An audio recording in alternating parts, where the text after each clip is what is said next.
Soy, at sa mga Soy Army ko dyan, palagi kang magtatabi ng pera. Importante yan.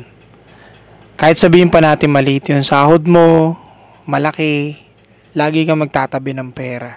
Lagi kang mag-iipon. Kasi Soy, sobrang hirap dito sa Pilipinas mawalan ng pera o masimutan. O magkaroon ka pa ng utang negative, no? Sobrang hirap.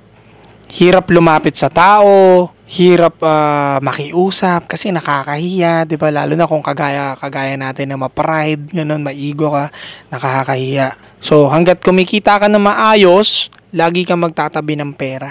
Ako, may tinuro yung prof ko dati na mindset na lagi mong tandaan, i-anticipate mo na every time na kumikita ka ng maganda, anticipate mo na may darating at darating pa rin para testingin yan. Hindi naman minamanifest mo yung negative, hindi naman ganun ang punto doon. Ang punto lang is at least ready ka. At least may mabubunot ka. Kasi lagi namang ups and down ng kitaan eh. Kahit naman empleyado ka lang. Kahit naman hindi ka sa negosyo na mundo, 'di ba? Lagi naman ups and down 'yan eh. Minsan maganda kita mo pero may kailangan kang gastosan, 'di ba? So down 'yun, 'di ba? Minsan naman maganda kita mo pero wala kang kailangan gastosan. Kasi nga okay naman yung health mo, okay naman yung health ng family mo, so straight na yung kita mo, maganda, 'di ba? So every time na may maganda kang kitaan at wala ka namang dapat gastusan, lagi kang magtatabi ng pera, kahit pa konti-konti. Ang daming tao nagsasabi diyan na, ang daming mga guru nagsasabi diyan na lalo na yung mga financial advisor, wag na kayo mag-iipon. Kasi nga naman tatalunin kayo ng yearly na kung tawagin inflation rate. Ang inflation rate, mga Soy ko, ito yung pagtaas ng mga bilihin, at pagbaba ng pera mo, pagbaba ng value ng pera mo. But then again, kung takot na takot ka talaga sa inflation, at least ibili mo ng ginto, 'di ba? Kasi ang ginto hindi bumababa yan, lalong tumataas yan. So kung hindi ginto, lupa, but still dapat na rin talaga may ipon ka. Kahit sabihin na natin may inflation rate, bla bla bla bla bla bla, at least may madudukot ka kaysa naman sa wala kang madudukot. Mas mahirap yun, no? Naranasan ko na yan, Soy, na masimutan ng pera. Ultimo, pinaka-best friend ko sa buong mundo. Putang ina, di ba? Alam mo yun, syempre may hangganan yan eh. Yung tulong niya, matutulungan ka niya, but still, hindi pa rin, di ba? May mga time na kailangan mo talagang resolbahin ito mag-isa. No? Isa yan sa masalimuot na mararanasan mo kapag ikaw ay nasimutan at talagang to the point na hindi ka makakilos kasi nga wala kang pera talaga. No? Mararamdaman mo na may pagkatai ka. Normal yun, lalo na sa ating mga lalaki, parang tai ang dating mo.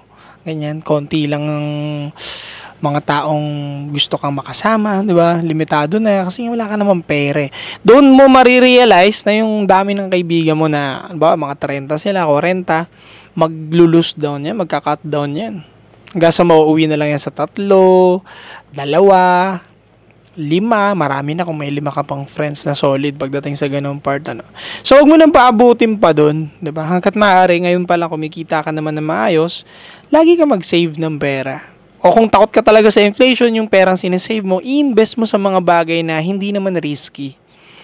Basta hindi lang makain ng inflation rate, no?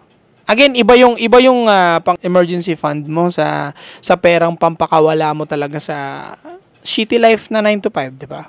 No? Meron kang pera para doon, meron kang pera pang emergency fund lang. Isa rin yan sa confidence na makukuha mo. Sabi ko sa sa'yo, napakaganda ng confidence na makukuha mo kapag may pera kang tinatabi. Halimbawa, meron kang at least $500,000. Hindi, sige, babaan pa natin para sa mga viewers natin. At least meron ka man lang, ito realistic sa lahat. At least meron ka man lang 30,000 or 50,000 sa bangko mo. May confidence ka kahit pa paano. Mas may confidence ka compare dun sa zero yung laman ng bangko mo. Di ba? Yun yung confidence dahil meron kang kahit pa paano alam mo sa sarili mo, may madudukot ka naman. Hindi ka naman broke. Iba kasi yung pakiramdam ng putang ina, side ka talaga eh. Yung broke ka talaga eh. Alam mo yun?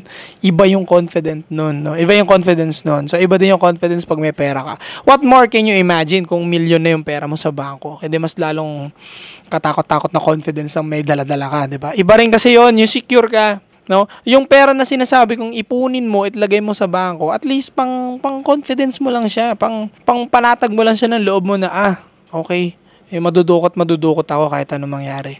Iba rin kasi yung takot ng putang ina, wala ka naman pera sa bangko, tapos what if, wag naman sana, no, knock on the wood natin, wag naman sana na, ma-aksidente ka, ganyan, sumemplang ka sa motor, ganun, habang nag-aangkas ka, ganyan, o di, paano ka? Paano pang pa-hospital mo? Diba? Paano ang pambayad mo ng bills? Eto na lang, what if trangkasuhin ka ng malala, hindi ka makapasok ng ilang araw, no work, no pay ka, yung work mo.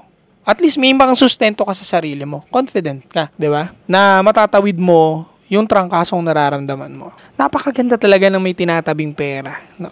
Kaya maganda rin itong topic na to at mapag-usapan natin mga soy ko, no? Dahil ito yung isang bagay na achievable alam mo yun, kaya natin Basta ika-cut down lang natin yung mga bisyo natin, no? Maraming kokontra dyan, sasabihin, soy, walang kaya, wala naman natitira sa sahod ko. Meron yan. Meron at meron yan.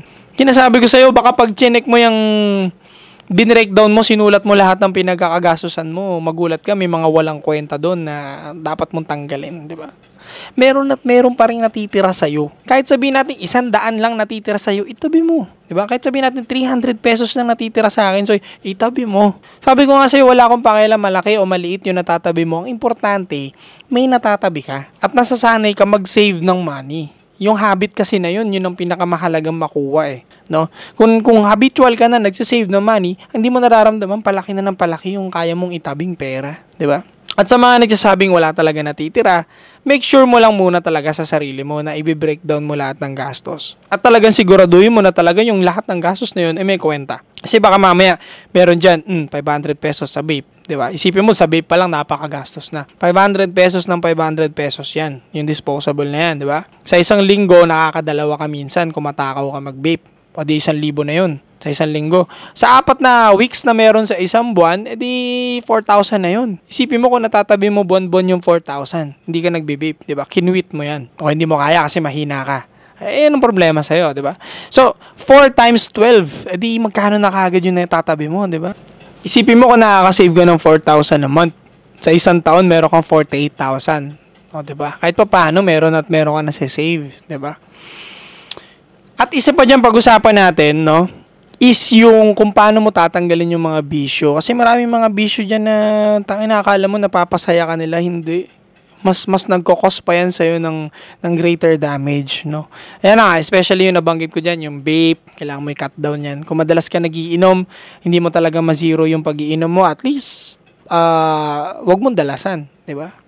Tumanggi-tanggi ka din, di ba? So, yun lang naman ang topic natin for today is magtabi ka talaga ng pera. Napaka-essential ng pagtatabi ng pera, especially kung lalaki ka. Alam mo naman sa ating mga lalaki, sobrang lupit ng mundo sa ating mga lalaki kapag wala tayong pera. Grabe kung paano tayo alipustahin ng mga tao dito sa mundo kapag wala tayong pera. Paano tayo malitin, darag-daragin, di ba? Alam mo naman yan, lalaki ka. So, always keep your money wisely, okay? And mag-save ka palagi, no? Spend wisely, number 1 yan. Lalo na kung tumatanda ka na, pushing 30s ka na, dapat kalkulado na lahat ng gastos mo, okay? Stay cold.